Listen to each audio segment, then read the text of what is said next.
Hey folks, I'm just headed to the office and I got a topic that pisses me off. But not because of the person that sent it in. I think just because it's like, I don't know, it's a problem. It's a big problem. It affects a lot of people and I think it's pretty unfair. And then it's like really messing people up. So I'm going to talk about rejections and specifically around going through the interview process with my absolute favorite type of question to answer, like lead code style questions. I'm being sarcastic for those of you that don't know. I absolutely cannot stand lead code style questions because they're stupid. So, this person wrote in on LinkedIn, and rightfully so. I feel like they're pretty beat up. They're pretty upset and feeling pretty helpless. And I'm not reading it out. My phone holder's all busted too, so like my map is like down here in my cup holder. Just like it's not a good start. Can't even stay upright. I have to get on Amazon as soon as I'm at the office and order a phone holder. What do I even do with this? Anyway, I know how to get to work. I just I like to use it for checking the traffic. The person that wrote in, what I was trying to say is I don't have their message pulled up in front of me, especially because I'm driving a car. But the gist of it was that they had done an interview, and I think the way that this worked was like kind of like their first round. I can't recall. They did just clarify for me, and I've forgotten already. I don't know if it was a recruiter or like a tech recruiter or even like another software engineer from the team or something. But basically, it's like a screen plus a coding question, and then there's supposed to be like manager interviews and stuff that come after that. So the idea was that they were given a coding question, and without going into the details of they walked me through what they did, but the point is like what they wrote to me was essentially like, okay, walk them through like how I'm thinking about solving the problem, went on to solve the problem, explained the steps, wrote test cases, explained the test cases, and then went to like go run it, and like all the test cases work, and then I found an edge case, so I explained that, and then I implemented it, fixed it, and basically it's what I would call, if someone is going to answer or ask a question like this, those are all of the steps that I want to see. Like, if I am going to ask a coding question, I don't give two shits if you get me the most optimal answer that's ever been created. Or whatever, like you don't even necessarily have to finish it, because the whole point, if I'm asking a question like that personally, is that I just want us to have a conversation about how you think through problems. The problem that I happen to put in front of you is like, it's almost irrelevant. So that's generally why when I do ask coding questions, I just keep them like quite simple. Quite simple, literally zero tricks.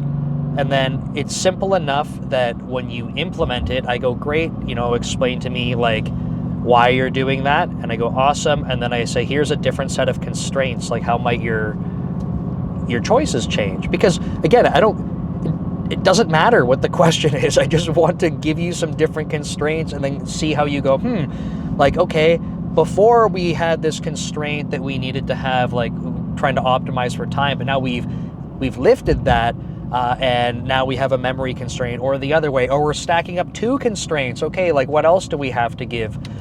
Like, do we just go for a like really complex solution? Maybe one of the reasons you didn't pick that in the first place was you were optimizing for simplicity, which is totally valid.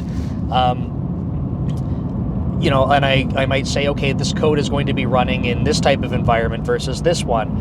One of those environments, if you're making a library method, one of those environments might not be, the highest throughput and like good enough. We'd rather have more simple code.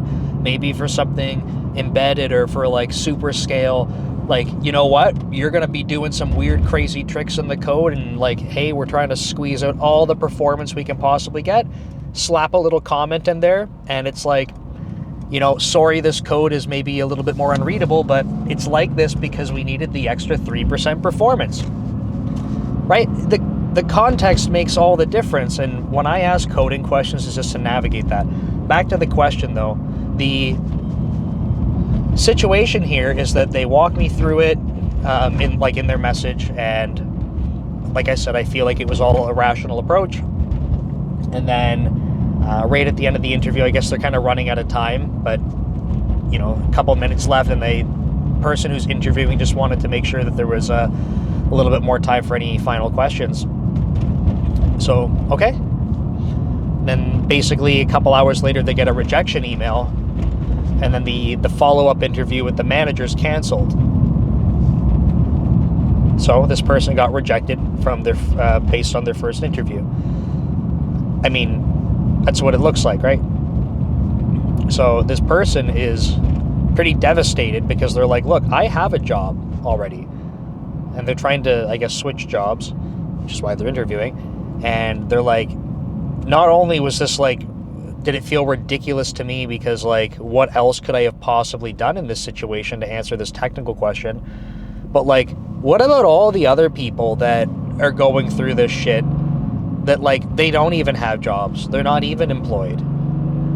And they're probably stuck in similar situations like this where they're finally getting the interview, going to do it. You know, they've brushed up on their leak code style questions, and then, you know, rejection. So I think from when I asked them, there was no other feedback,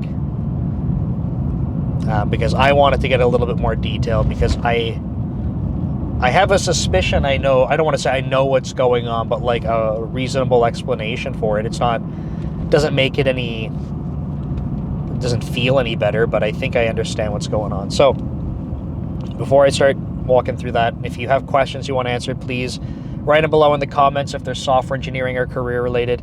Otherwise, you can do as this person did and send me a message on my social media. So DevLeader is my main YouTube channel. It has C# tutorials for programming. It's got a podcast where I interview other software engineers, and it has a live stream that I do every Monday at 7 p.m. Pacific. And otherwise, if you can't find me on other social media channels for some reason, or you just want to use LinkedIn, it's just Nick Cosentino on LinkedIn. And I'm happy to try and answer. So, the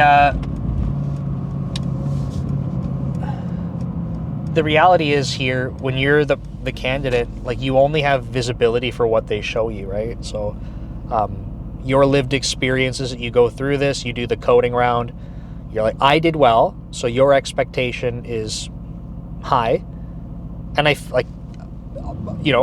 rightfully so. If you feel like you did a good job in that, you didn't like flounder, they didn't ask you questions and you're like, oh shit, I have no idea what's going on, and fumbling. If you're like, nope, feel confident going through it, able to explain things, I feel like those are good signs in a coding round, right? I've had coding rounds in my interview experience where I've gone in and like, I don't actually understand even what they're trying to get me to do.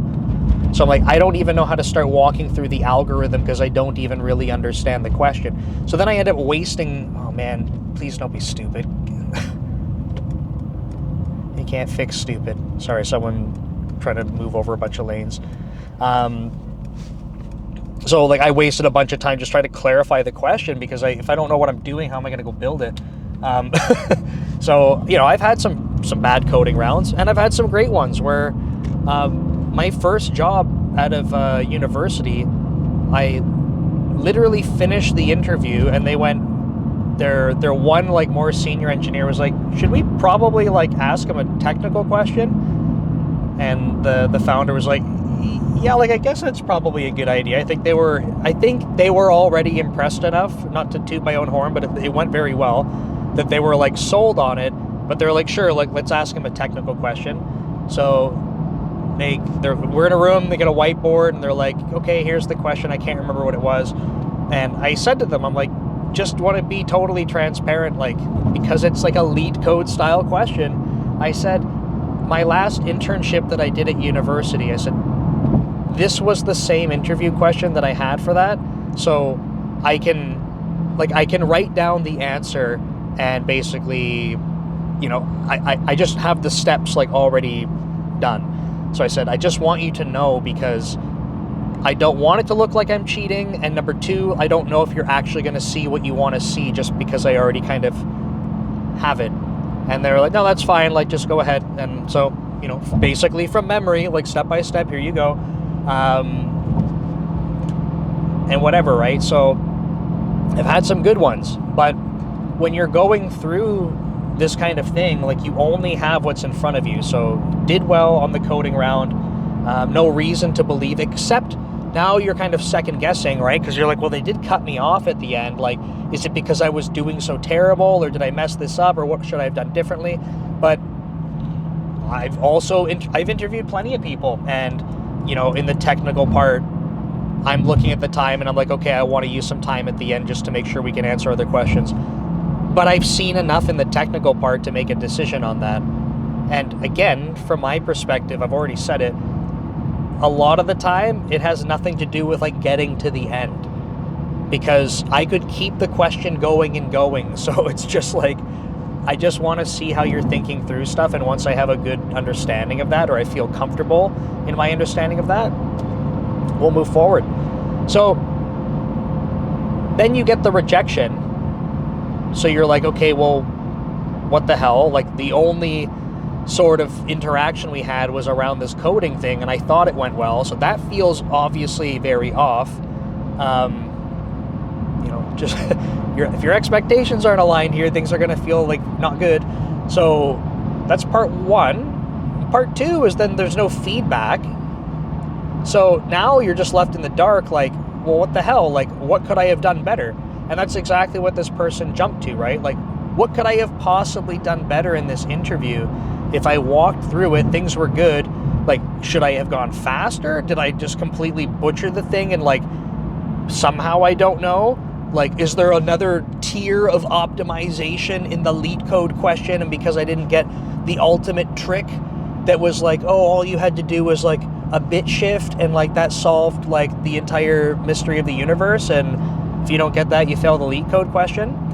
So, you know, you're trying to grasp at anything you can to understand what's going on. And the reason this shit pisses me off is because I just think that it's stupid that we have questions like this, and then we have people that get put into these situations where they're like, in my mind, the fact that this person's, like, spiraling on this, trying to figure out what they could have done better in their coding question, is now just completely wasting their time, and it's so unfortunate. And they're not the only one. And I'm not saying that because, like, I'm not speaking ill of this person. Like, I get it. I understand why. I'm just saying, like, it pisses me off the way things are set up to kind of put them into this situation where they feel so shitty. I feel like there's no reason for any of that. Now, the same thing could have happened with different sets of questions that weren't like this, and, you know, they think they do well, and then they don't get feedback, or they're kind of ghosted. So there's a couple of different elements here, right? One is the whole lead code thing. Like, get rid of that shit. It is so useless. It's so useless. If you want to do lead code, I have no problem if you enjoy doing lead code problems on the side, or you want to go to competitive programming competitions and do lead code. That is so, like, that's super cool. If you enjoy doing it, I would never tell you to not. But it's not what we do.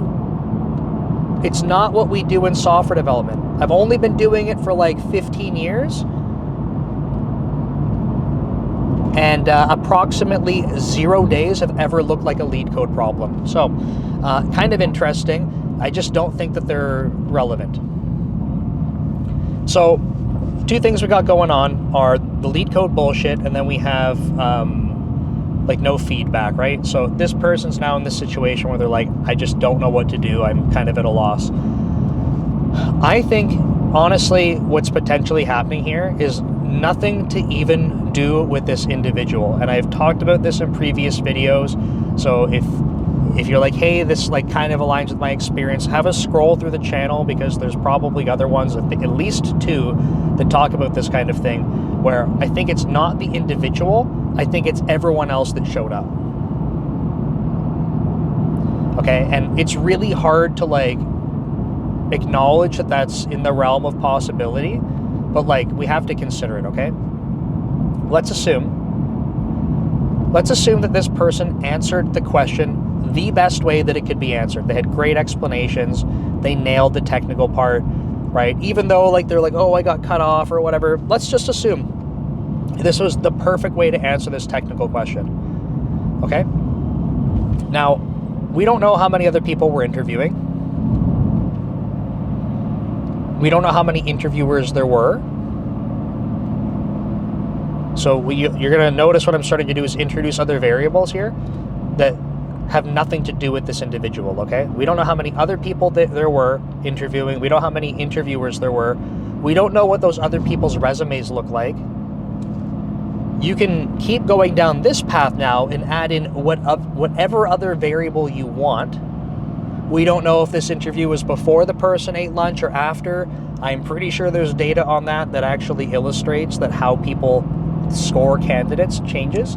But there's so many factors that are not just this individual. So if we assume perfect answer. Now, how many other people? We don't know. Assume there's several others. Let's assume there's one other person, okay?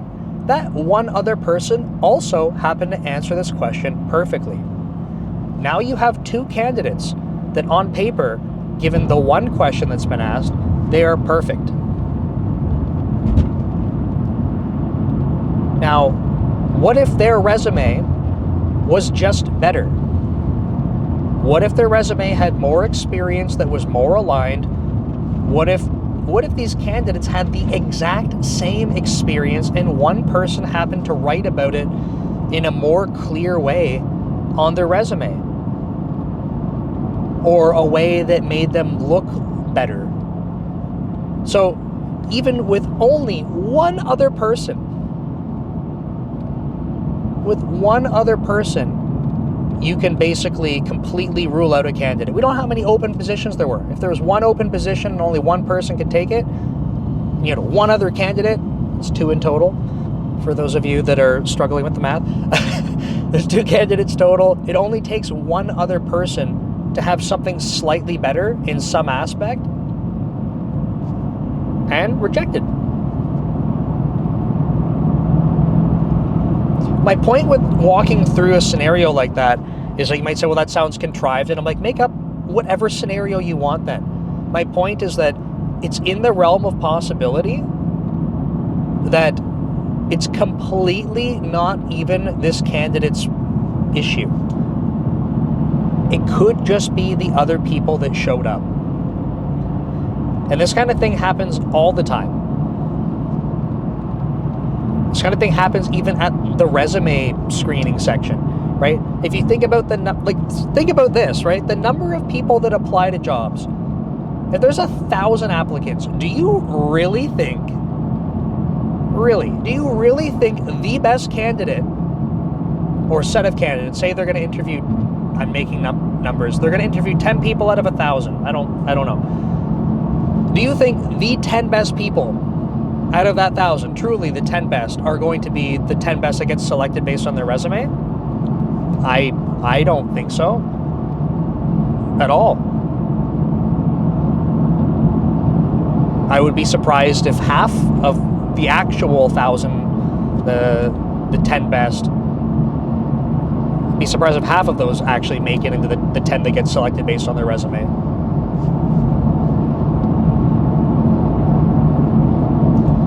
It's like, it's not an effective system, and it gets ridiculous when the volume of applicants goes through the roof.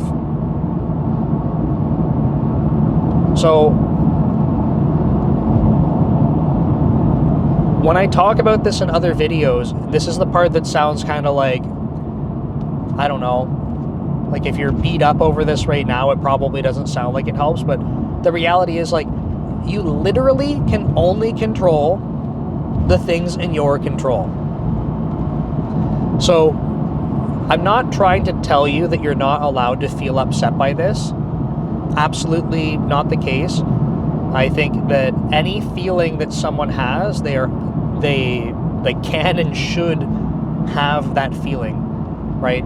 It's an emotion. Emotions are responses to things. So I think that if you ignore emotions, you're ignoring some other types of signals. You gotta speed up if you're merging on the highway there, buddy.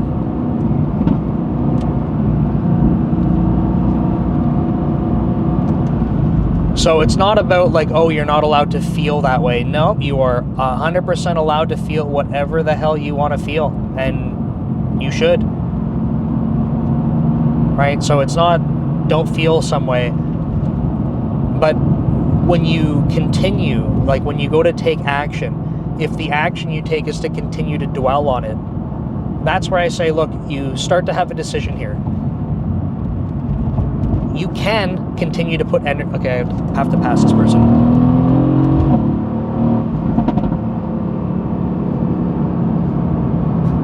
My God. There's 2 fast lanes, and we're going under the speed limit. No, thank you. When it comes to taking action, you can continue to put energy into being upset about something that I don't think you have a lot of control over. In this case, right? Like, what parts do you have control over? You have control over how well you perform, how prepared you are. You have control over how you've drafted your resume to call out your experiences, right? How you explain yourself. You have control over all these things. And if you did an awesome job, that's great. Now, could you reflect on that and ask yourself, are there things I could do better? If there are, great, like work on those. And it's not to beat yourself up about, because we can always be better at anything. There's always room to improve. It's just a matter about you finding the right allocation of time to go invest in the right things. So if you're like, okay, just to make up an example, like using this person's scenario, okay, I did do a good job on that question. I feel really good with my answers. Okay, I got cut off at the end. Is there some way that I could have made my explanations more succinct? Right? Did I repeat myself a bunch? Like, is that, like, it's not even technical, but is there stuff that I could be doing that, like, when I'm interviewing, just to be more aware of the time, right? Is it like, oh man, you know what? I actually felt really uncomfortable doing that coding question. I got to the answer. I feel good about it. But oh boy, was that like a grind. Did that feel like awkward? And because I was unsure of myself, even though I got to the end. Like, if that's the case, okay, like maybe go brush up on more of those styles of questions, even though I absolutely hate them. My point is, way easier said than done. I don't mean to minimize it, but you gotta focus on what you have control over. Okay, so that's the point that I want to get across to this person. It's actually 2 parts, right? It's one, just because you, like, when you get the rejection email, it does not, what's the right way to say this? It is not, that it's not a direct reflection that you failed. Okay, and I realize, how do you make a rejection letter not sound like you failed? Because there's a difference here, because it's, you didn't get the job, which feels like failing at the thing you were doing, but you could have passed everything that was put in front of you. It's just that someone else happened to pass it better. And there's only room for one. So that's part 1. Part 2 is, like, now that you're through it, how much time and energy goes into shit you have no control over? Because I would strongly encourage you, like, have those feelings, listen to them, and then try to move on from them. Try to turn it into, how do you become productive out of that?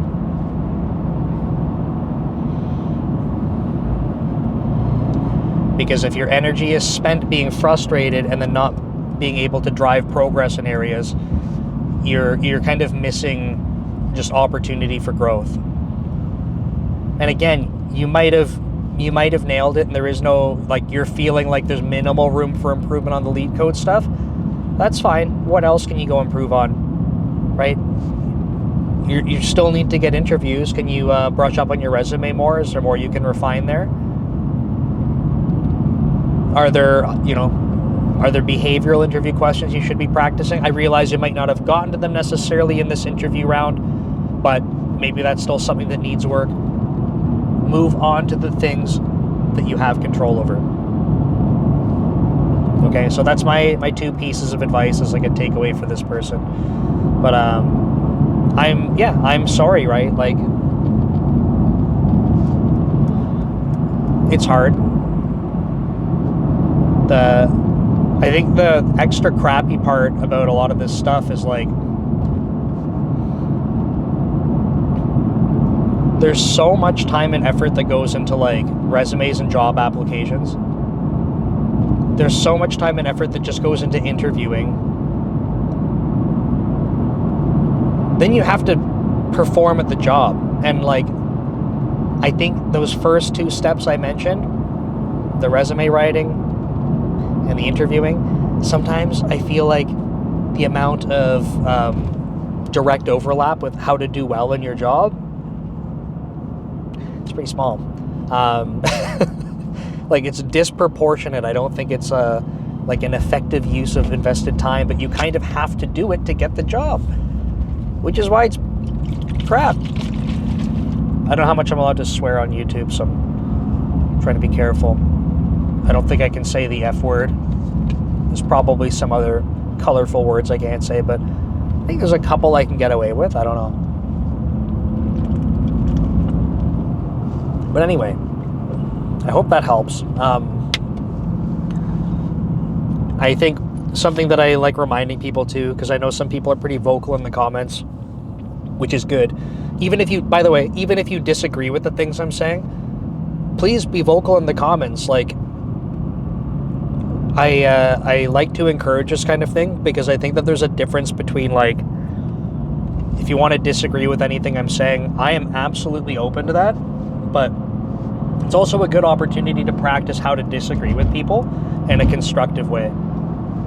So, for example, if you want to disagree with me, just talk about the thing that I said where you're like, I don't think that's the case, here's why, here's my perspective, and here's either a lived experience or some data that backs it up, and here you go. Like, that's my stance on it. That's great. Like, I would love to hear your lived experiences that don't align with the things I say for this video and others. Or if you have data, like, I'm literally driving a car and I can't just be like, hey, Google or ChatGPT or whatever, like, pull up some data for me. That's why sometimes I say things and I'm like, I don't have data for that, but it's an anecdote. Share it in the comments, right? A way to have, a screenshot of your comment getting roasted on Twitter is to say dumb things like, wow, look how stupid this guy is, you're worthless, and then, like, here's some opinion I have. Like, I don't know, man. Like, that's probably not how you would have a conversation with anyone. So don't do it. Just don't do that. It's really weird. This is how I talk to people. I'm literally sitting in a car filming a video the way I still talk to people. So the things I say are the things I say to actual people. If you're typing mean things and then going, that'll show him, like, no, it's not. I've made like 600 YouTube videos. You don't think I've seen some shit? Like, I've seen some dumb comments come in. If you'd like yours to be added to that list, feel free. I just make it into more content. It's totally cool. But I would much rather that you disagree and, like, give me something to work with, because I want to have conversations about this stuff. Right? A lot of the time I'm talking about things and it's from my perspective in particular. I got one brain in my head. Generally it sees things in a particular way. I do try when I can to include other perspectives, but you're also part of this, right? If you don't mind, if you want to spend a couple minutes and leave a comment, I think that's totally awesome. The other people, so there's a couple people that comment pretty regularly, but I scroll through, I read all the comments, I scroll through and I can see that other people are leaving comments and then other viewers are engaging with them or liking them, right? Like, you are part of sharing your experiences too and helping other people. I'm just one dude with one camera. Maybe I could get more. I do technically have my Insta360. Now it's getting warmer. I should get this bad boy back on top of the car. I'll charge it today and I'll film on the way home. But, you know, I just wanted to say, like, your perspectives are very valuable too. When I do videos on imposter syndrome and stuff, man, sharing imposter syndrome stuff is so helpful for other people. But if you have lived experiences like these interview ones that we just talked through, share them if you don't mind, right? You don't have to say company names or anything. You don't have to crap on anyone in particular. But, you know, what worked for you, what didn't? Because that kind of stuff is helpful.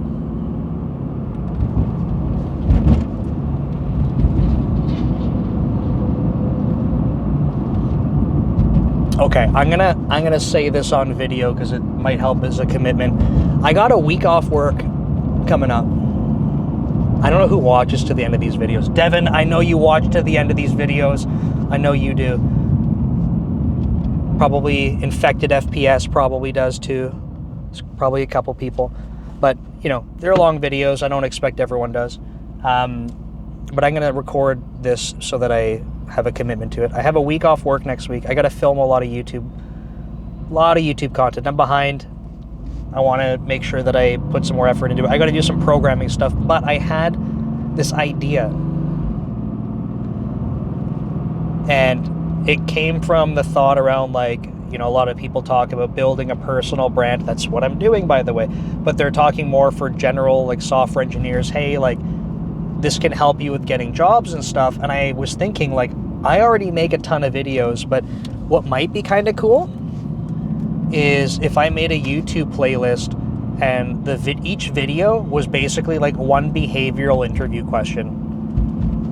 And what I would do is kind of like read out the question and then just answer it like I was being interviewed. And there's two reasons I think this would be kind of cool. One, maybe a couple of reasons. One is it's more content. Two is it's, I think, pretty easy content. Three, I think it is probably helpful for people so they can see how I might navigate stuff like that. Not that I'm the, you know, the leading authority in the universe on this stuff, but like I'm just another person you can refer to for it. But the other thing is, doesn't that kind of let me have a video resume? Or if I ever needed, I could just say, hey, if you want to know anything, literally here's a playlist where I answer everything that you might care about. And I could do different answers for the same questions and just have like a bank of them. I could probably crank out like, I don't know, like 200 short YouTube videos. So if you watch to the end of this, let me know what you think, if you think that'd be a cool idea. I think I'm going to do it. Maybe not all next week, but we'll see. So thanks so much. Remember, if you have questions, leave them below in the comments. If you disagree with stuff, you're wrong. Just kidding. Leave that in the comments too. Otherwise, reach out to me on social media. It's DevLeader. It's a main YouTube channel. Or Nick Cosentino on LinkedIn. I will see you next time. Take care.